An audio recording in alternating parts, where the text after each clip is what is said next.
We are going into a global recession. We're in an economic downturn. The world is now in recession. Recession in the next quarter or two because everything is shutting down, of course.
Hello everyone, what's up? Welcome to Your Money School, and I hope you did enjoy the intro.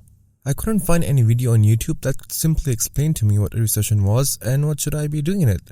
So I made it myself. In this video, you'll learn what a recession is in very simple words, and you'll get actual simple implementable steps that you can start using now or whenever in life, since you can never run away from a recession, my friend. A recession is basically an imbalance in supply and demand caused by any external factor.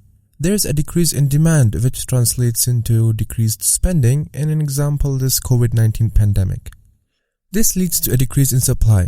A decrease in supply means producers cut wages and hours and buy fewer raw materials, as people want to save during this time and not spend, creating a liquidity trap.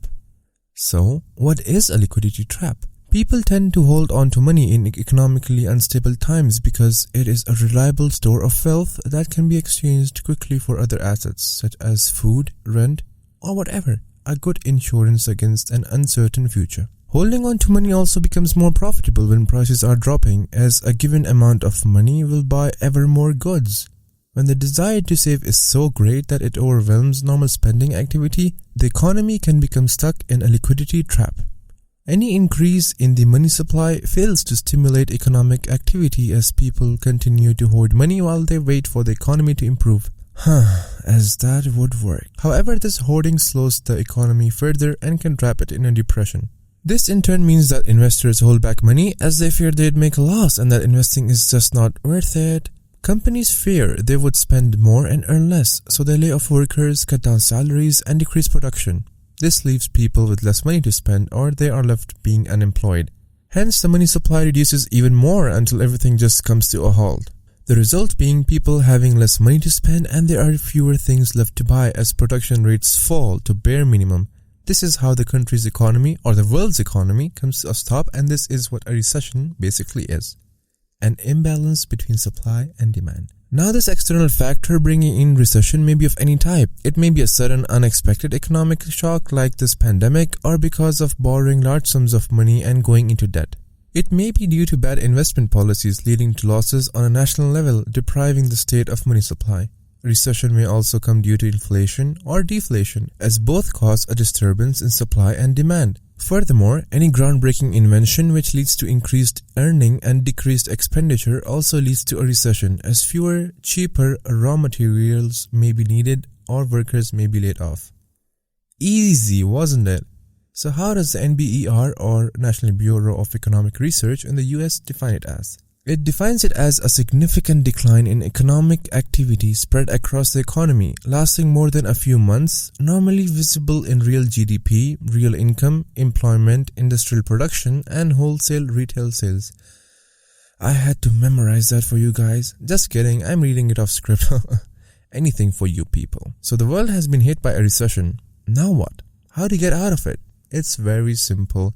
Do the opposite of what brought recession in the first place. Increase the supply and the demand would eventually increase and then keep a balance between them. The public cannot do this, and so the government offers a lending hand by adopting expansionary macroeconomic policies such as increasing money supply or increasing government spending and decreasing taxation.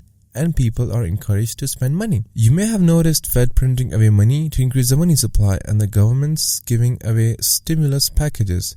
Now, increasing the money supply isn't a permanent solution, but it is a solution nonetheless, so that's what people do. Furthermore, interest rates have dropped and many eligible people have been exempted from giving away certain taxes. This way, the people have more money left in their pockets, and so they get more money to spend, and the producers notice an increase in demand, and so they increase production, buy more raw materials, and hire more workers. These workers would get money, and then they'd spend it on different things such as rent, food, clothes, entertainment, etc., etc., pulling the economy away from recession. This is how money supply increases and how wheels of the economy start to function again properly.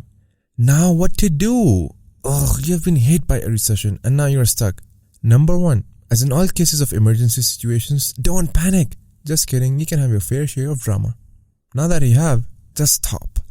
Panicking won't get you anywhere, but the steps in this video will, so pay close attention. Number 2, have a budget and only spend on needs. What can be measured can get managed. If the economy is crawling, so should you. If you're trying to survive, that is. There's no logic behind going all out and then sitting broke in a recession. I mean, that's the worst you can do. But because you can do something doesn't mean you should. Get it? Only spend on your needs and save all the money left. You never know how long a recession would last, so better being safe than sorry, right? Needs include a place to sleep, some food on the table, essential traveling, and a pair of clothes to cover you up. Anything in excess will come to bite you back for sure. Oh, and Wi-Fi too, otherwise how do you have access to my cool videos? I mean, this is just the first video, but still, whatever.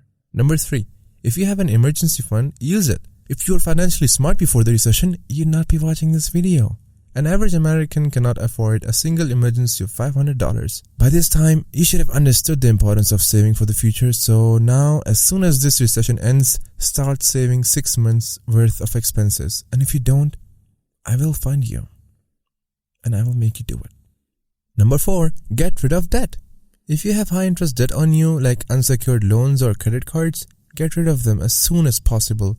There is nothing more crippling than debt that doesn't get managed before its due time. Debt return now will itself be a big sigh of relief. You have to see for yourself if your needs matter more or paying back the high interest debt, since the scenario changes from person to person. And I will make a video on this in the future, so please stay tuned. Number 5, calculate the amount of risk you can tolerate and live way below its means. You should never take an uncalculated risk ever in life itself, let alone a recession. It could just send you back to first quarter. Sit down and calculate the amount of risk you can tolerate and just don't test those numbers.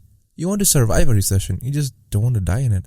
You want to survive a recession if you already have crippling finances or if you're soon going to be in one. Number 6, find a part-time job or a side hustle.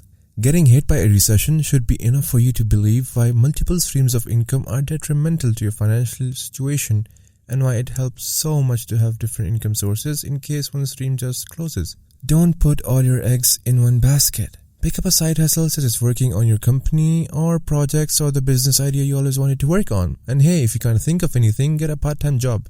It'll add to your net worth and bring in some revenue. Number 7, take advantages of incentives.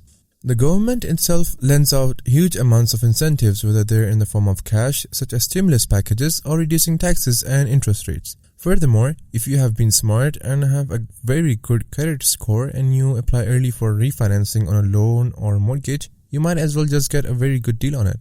You can also use different money-saving apps like Swagbucks. You answer surveys or watch videos and earn gift coupons or even cash. It does come in handy. Number 8, diversify your investments. This is a perfect time to know why diversification just works so well to bring in financial stability.